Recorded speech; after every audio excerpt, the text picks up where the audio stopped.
नितेश ऐक ना, अरे बोला. 2-3 दिवस पाऊस पडतोय आणि घरी बसून पण खूप कंटाळा आलाय. जाऊया ना कुठेतरी.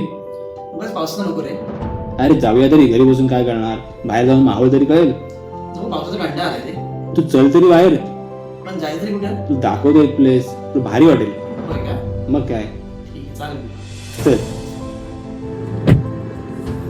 बोल मग, कुठे जाऊया सांग. तू गाडी स्टार्ट कर, तुला दाखवतो.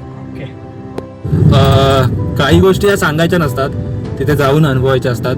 तर यातील एक प्लेस की जे माझ्या मित्रांनी पाहिलं नाहीये, त्याला जाऊन तिथे दाखवतो मी. बघूया त्याला कसं वाटतंय. कंटाळा आला बोलतोय. त्याला बाहेर पडायचा कंटाळा आला होता आणि मला घरी बसायचा कंटाळा आला होता. कदाचित तिथे जाऊन दोघांचा कंटाळा शब्द दूर होईल, एवढं मात्र नक्की. आणि कसं आहे माहिती आहे का, जोपर्यंत बाहेर नाही ना आपण पडत, तोपर्यंत आपल्याला बाहेरचं वातावरणाचं जे खरं फिलिंग आहे ते पण कळणार नाही. आणि घरी राहिलो तर कंटाळा तर येणारच, पण बाहेर पडल्यानंतर जे आहे ना सुख, ते खऱ्या अर्थाने आपल्याला अनुभवता येतं रे. ते तर खरंच आहे, मी आता अनुभवतोय ते. नाही, तुला अजून अनुभवायला मिळेल. तू जाऊन बघ, आता तू ज्या आपण प्लेसला जाणार आहोत ना, ते प्लेस बघ आणि मग मला सांग काय. ओके.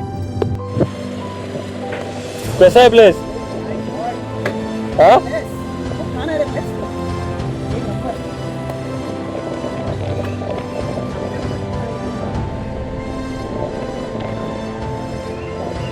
आवडली काय? कंटाळा गेला काय?